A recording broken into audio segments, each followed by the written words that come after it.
So mga sangkay, may bago po tayong update ngayon patungkol po sa nagaganap na katakot-takot dyan sa Baguio na marami po mga sangkay ang isinugod sa hospital dahil nga po sa kumakalat ngayon mga sangkay na karamdaman.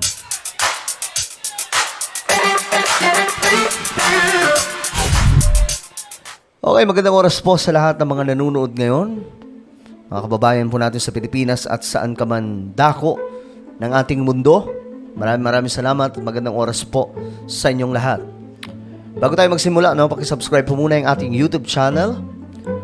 Ayan po, makikita nyo po yung subscribe button sa ibaba. Pindutin nyo lamang po yan, mga sangkay, tapos i-click nyo yung bell at i-click nyo po yung all. At kung kayo naman po ay nanonood sa Facebook, huwag nyo pong kalimutan na i-follow ang ating Facebook page. Okay ba yun? So, eto, mga sangkay, pag-usapan po natin ito. Nakaraan, na-topic po natin ito. So, mayroon po kasing kumakalat ngayon doon sa Baguio na kung saan isinugod po ang marami sa malalapit na pagamutan. Ngayon, mga sangkay, umabot na po ng 2,199 di umano. Itong tinamaan, mga sangkay, so talagang may matinding outbreak ngayon sa lugar na dinadayo po ng mga turista. Nagpositibo sa kontaminadong tubig ang isang restaurant sa Baguio City. Ito kasi galing po sa tubig, no?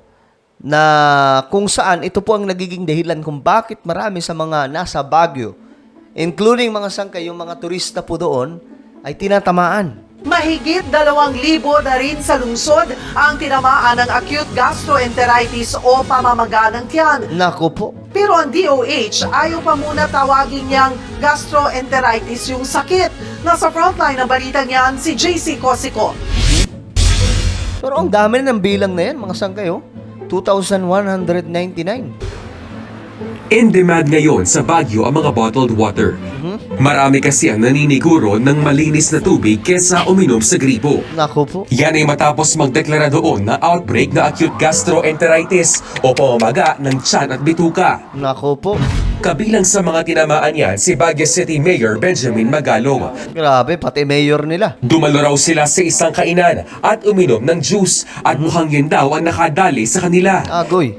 Meron daw mga hindi tinamaan dahil bottled water ang ininom. Ang common denominator is water.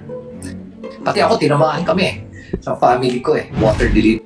Sa ngayon, maayos naman na ang lagay ng alkalde. Kasama si Magalong sa higit 2,000 ng tinamaan ng acute gastroenteritis. Okay, kasama po yung kanilang mayor na tinamaan dito.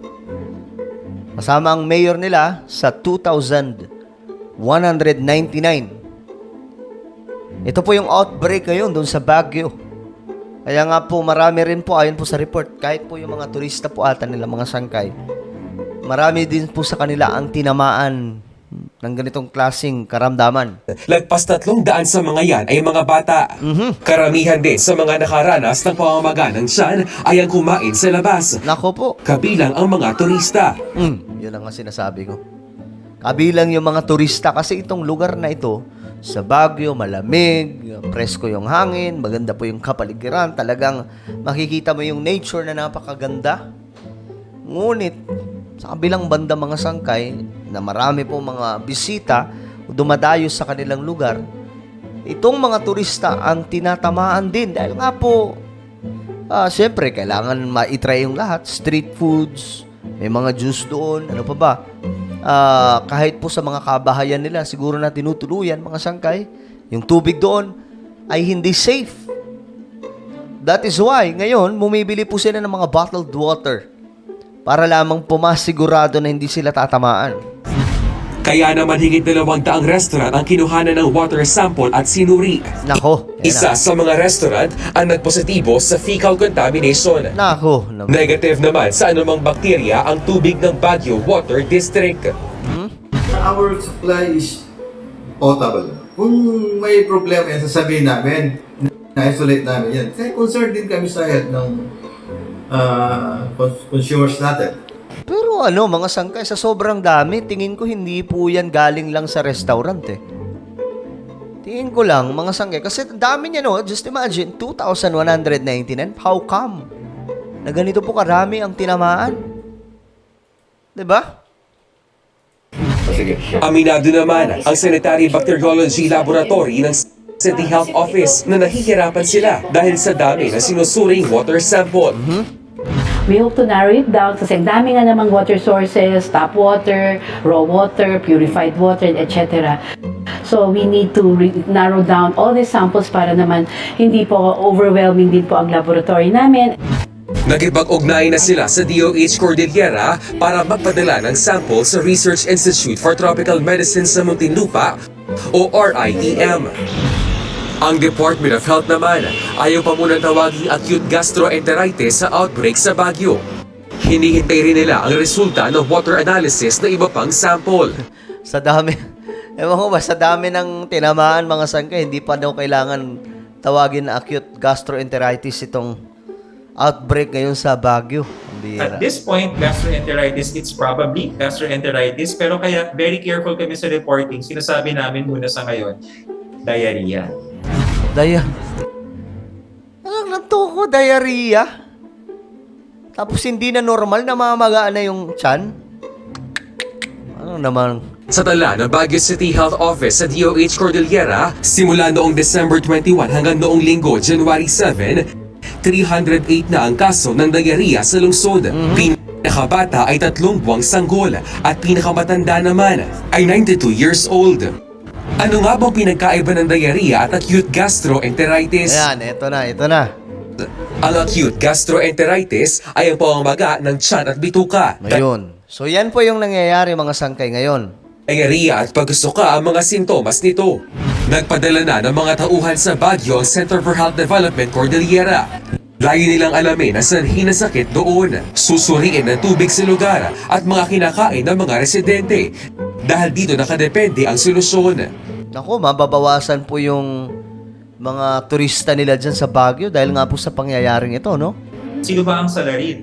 Dahil depende kung sinong salarin ay iibahin natin ang ating lunas, ang ating solusyon. Kung ito ay isang mikrobyo, baka antibiotic ang kailangan. Kung ito ay isang problema sa komposisyon ng pagkain o ng tubig, meron ring ibang mga pamamaraan para maayos ito. Sa ngayon, ang payo ng DOH sa publiko, 2 minutong pakuluan ng tubig bago ito inumin. Agad i-report sa mga otoridad kapag napansing iba ang kulay at amoy ng tubig sa gripo. Sakaling makaranas ng pagdurumi, magpakonsulta sa doktor at uminom ng malinis na tubig na may oral rehydration solution. Nagbabalita mo. Pero kayo mga sangkay, tingin nyo ba? Kasi total na pag-uusapan ito. Tingin nyo ba itong nangyayari sa Baguio ay talagang diarrhea lang o isa na pong tinatawag na acute gastroenteritis? Kasi ang dami na 2,199. Napakataas na po na bilang yan mga sangkay. Bira, ano po ang inyong opinion guys? Just comment down below. Nakakalungkot itong nangyayari ngayon sa Baguio. Mababawasan po yung kita nila dyan pagdating po sa mga pumapasok na mga turista. Well, i-subscribe niyo po ako mga sangkay. Itong isa kong YouTube channel, Sangkay Revelation. Hanapin niyo po ito sa YouTube. Lalo na po sa mga born-again Christians dyan. Makaka-relate kayo sa mga topic natin dito. Hanapin nyo sa YouTube. Kapag nakita nyo na click the subscribe, click the bell, and click all. Ako na po ay magpapaalam. Hanggang sa muli, this is me, Sangkay Janjan. Palagi nyo pong tatandaan that Jesus loves you. God bless everyone.